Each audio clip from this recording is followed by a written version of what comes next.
Uma família destruída. Todos tiveram uma morte trágica e violenta. E o único suspeito é o próprio patriarca. Quais foram suas motivações e como até hoje ele se mantém escondido das autoridades? Meu nome é Douglas e esse é o caso do Conde Xavier Dupont de Ligonnès.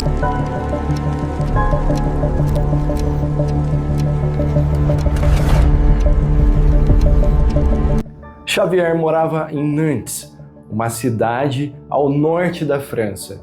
Ele morava lá com seus 4 filhos e tinha 2 labradores.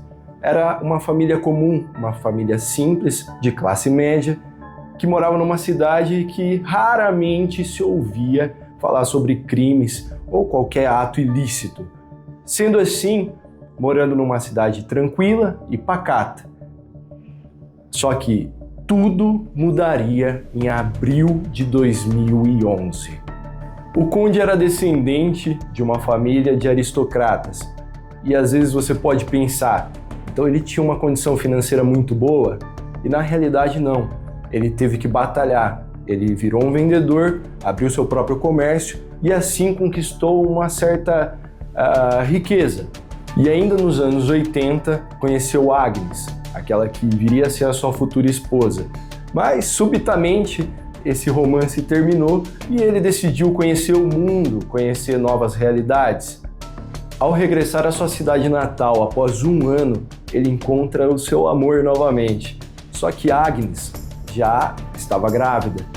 Mesmo com todo o problema da época, por ser uma comunidade muito católica, ele ainda assumiu esse filho e se casou com ela. Posteriormente, ele teve mais 3 filhos com ela. O silêncio tomou a casa do conde. Uma casa que antes tinham crianças correndo, labradores latindo. Vida agora estava completamente silenciosa, todas as portas trancadas e janelas também. E uma coisa que chamou muita atenção de todos os vizinhos foi um recado na porta da frente, que toda e qualquer encomenda ou carta deveria ser devolvida para o remetente. Depois de um longo tempo de espera, os vizinhos conseguiram que as autoridades fossem na casa do conde. Chegando lá, eles abriram as portas e identificaram que não tinha nada significativo acontecendo na casa. Simplesmente camas desarrumadas, cortina faltando, mas nada que realmente motivasse a investigação de fato das autoridades. Sendo assim, o caso foi encerrado. De fato, nenhum caso foi aberto. Mas mesmo assim, todos os vizinhos se empenhavam em tentar descobrir qual era o paradeiro dessa família. Mas então tudo mudou. Uma série de cartas começaram a ser recebidas por amigos e parentes próximos da família. Nessas cartas diziam que Xavier era um suposto agente infiltrado dos Estados Unidos e, portanto, ele estava em um lugar recluso com sua família, de certo, como proteção à testemunha, e por isso ele não poderia entrar em contato e nem também os familiares e amigos poderiam conversar com ele. Mas essa história não foi comprada pela família da Agnes, que decidiu então realmente engajar numa investigação sobre o paradeiro de toda a família do Conde Dupont de Ligonnès. Após apelo público e dos familiares, a polícia de fato abriu uma investigação, voltando até a casa e procurando se vestígios de alguma atrocidade ou crime tivesse acontecido. E o que eles encontraram foi assustador. E o que eles encontraram foram sacos de lixos enterrados abaixo do terraço da casa. Dentro desses sacos estavam restos mortais humanos e de animais. E, de fato, ali agora estava sendo instaurada uma investigação que, ao final, foi constatado que os corpos que estavam dentro dos sacos de lixo eram da família e também dos labradores. Mas um fato que instigava os policiais era que o corpo do conde não se encontrava dentro daquele saco. Sendo assim, assumidamente, o conde se tornava a principal suspeita desse crime. 10 de maio de 2011, um mandado pela polícia foi emitido a nível internacional para a prisão do conde Xavier. Mas o surpreendente de tudo isso é que não foi cumprido até hoje, porque ele desapareceu completamente. Uma pessoa que foi encarada pela família e pelos amigos como não tendo nenhuma motivação por ser um pai exemplar que amava seus filhos, um pai que adorava conviver com as crianças, com os cachorros e ter aquela rotina de uma família tradicional. Como algo poderia motivar ele a fazer uma atrocidade desse nível? Tanto é que a família acabou levantando a hipótese que ele havia sido assassinado separadamente da sua família e o seu corpo ainda era uma incógnita de onde ele estava. Então, foi declarado ainda que deveria continuar as investigações por parte da polícia para saber o real paradeiro do conde. Mas vamos aos fatos. Feito a autópsia, foram encontrados no organismo das crianças medicamentos para dormir. Ao contrário do organismo da Agnes, que não foi encontrado nada, mas foi identificado que ela tinha problema de apneia do sono. Portanto, à noite ela precisava do aparelho para conseguir respirar. E com o andamento da investigação, foi identificado que o aparelho foi desligado durante a noite. Então, tudo isso havia sido programado, de certo modo. Sendo assim, outro fato importante é que todos os membros da família foram executados com 2 tiros na cabeça.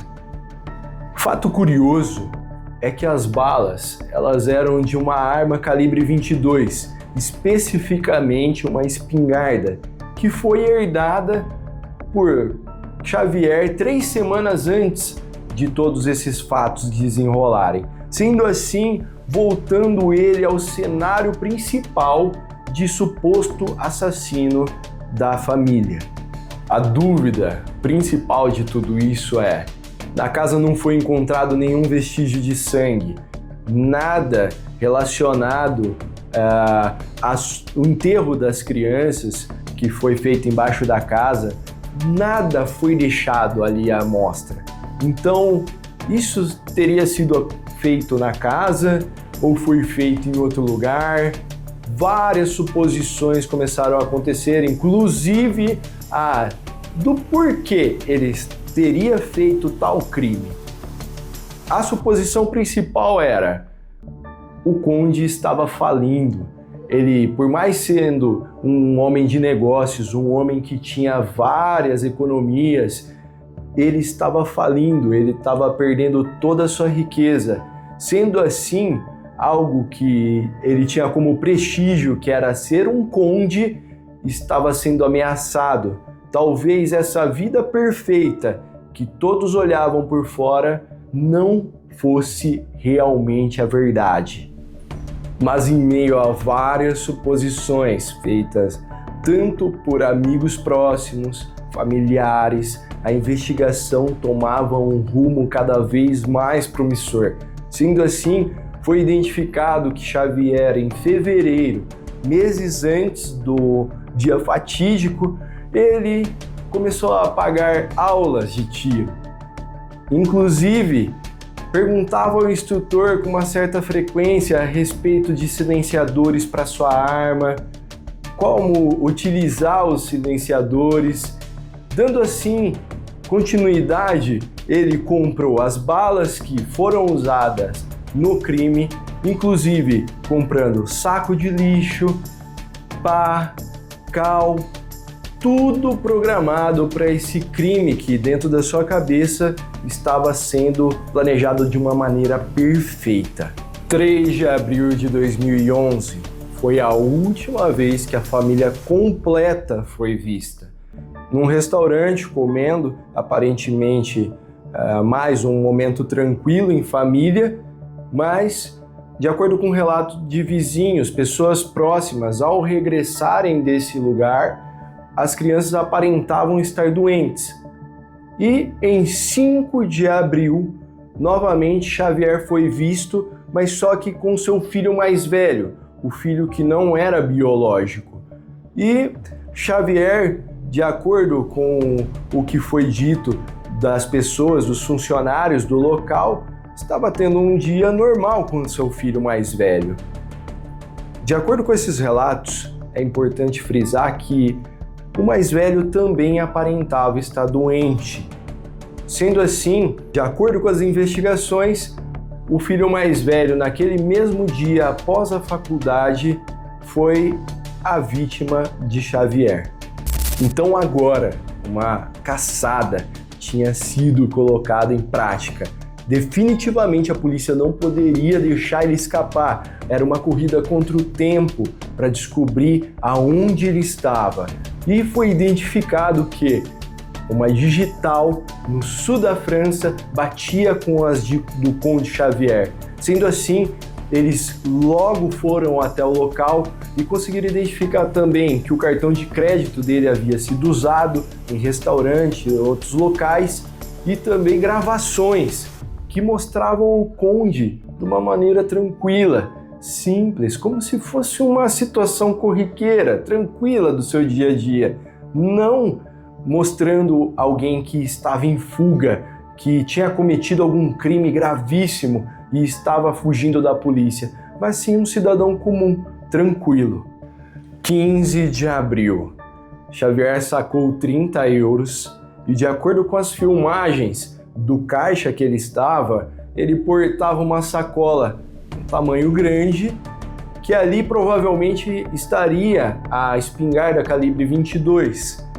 E um fato curioso e até doentio, ele olhou para a câmera de uma forma como querendo dizer que ele estava vendo e ele sabia que estava sendo visto.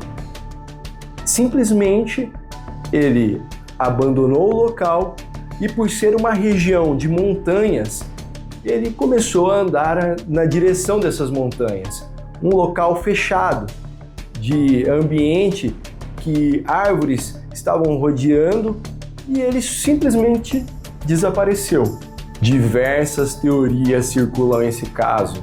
Xavier simplesmente foi direto para as montanhas e ali deu fim à própria vida, e de uma forma totalmente misteriosa e sem sentido seu corpo desapareceu, ou o mais provável, que ele ainda está vivo e, por ter feições, a fisionomia de uma pessoa comum, simples, ali daquela região, ele está no meio da população, vivendo como um cidadão comum.